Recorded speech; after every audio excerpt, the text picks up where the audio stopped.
بسم الله الرحمن الرحيم.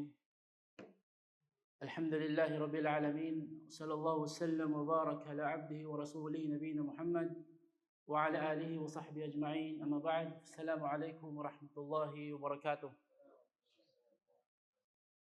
May isang sura mga kapatid sa Quran na nais nating bigyan ng linaw sa nabanggit ng Allah sa suratul Mutaffifin, na binanggit ng Allah, Bismillahirrahmanirrahim, Wailul lil mutaffifin alladhina idha iktalu 'ala an-nasi yastawfun wa idha kaluhum aw wazanuhum yukhsirun ala yadhunnu ulaika annahum mab'uthun liyawmin 'azim yawma yaqumu an-nasu lirabbil 'alamin.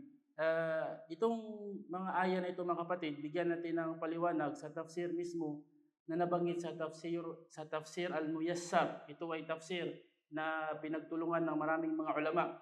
Sabi dito sa tafsir, sa pagpaliwanag, adabun shadidun lilladhina yabkhasuna al-mikyala wal mizan alladhina idha ishtaraw minan nas makilan aw mawzunan yufuna li anfusihim wa idha ba'u an-nasa makilan aw mawzunan yunqisuna fil mikyali wal mizan fakayfa bihali man yasriquhuma wa yakhtalisuhuma wa yabkhas an-nasa asya'ahum innahu awla bil wa'idi min mutaffifil mikyali wal mizan ala ya'taqid ulaika al mutaffifuna anna Allah ta'ala ba'ithuhum wa muhasibuhum ala a'malihim. So ito po yung Muyassar mga kapatid na tafsir doon sa aya, at ating basahin po ang kanyang Tagalog. Binanggit dito, sa ngalan ng Allah, ang pinakamahabagin ng pinakamawain at ganap ng pagmahal, matinding parusa at kapighatian sa mga yaong nandaraya sa sukat at timbang.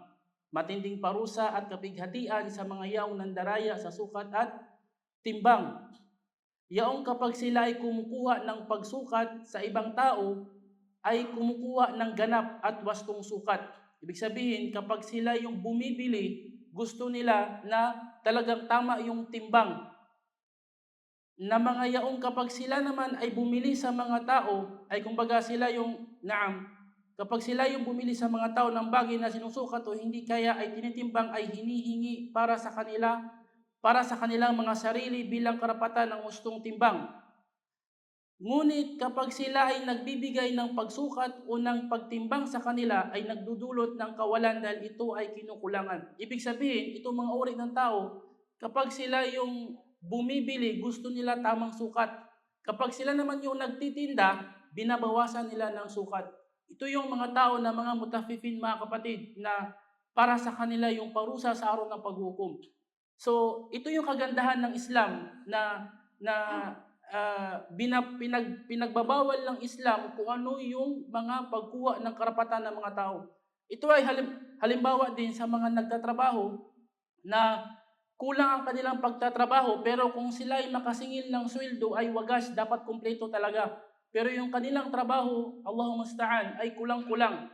So, pwede silang mapabilang doon sa mga tinatawag na mutaffifin, yung mga taong nandaraya. A'udzubillahi min dhalik. Kaya napakaganda po ng reliyong Islam dahil lahat ng bagay na makakasira sa tao ay ipinagbawal ng reliyong Islam, at kabilang doon yung mga tao na mutaffifin. Kaya ang isang Muslim na matino, kapag siya ay nagtatrabaho, talagang malinis at kumpleto. Kaya kapag kinukuha niya ang kanyang karapatan, ay may karapatan siyang maningil sapagkat siya ay nagtrabaho ng kumpleto. Kaya pag-aralan po natin ng Islam, at marami pang mga batas na itinuro ng Islam na dapat nating malaman. Wallahu ta'ala alam, wa sallallahu ala nabiyina Muhammad wa ala alihi wa sahbihi ajma'in, wa akhiru da'wana alhamdulillahi rabbil alamin. Wassalamu alaikum wa rahmatullahi wa barakatuh.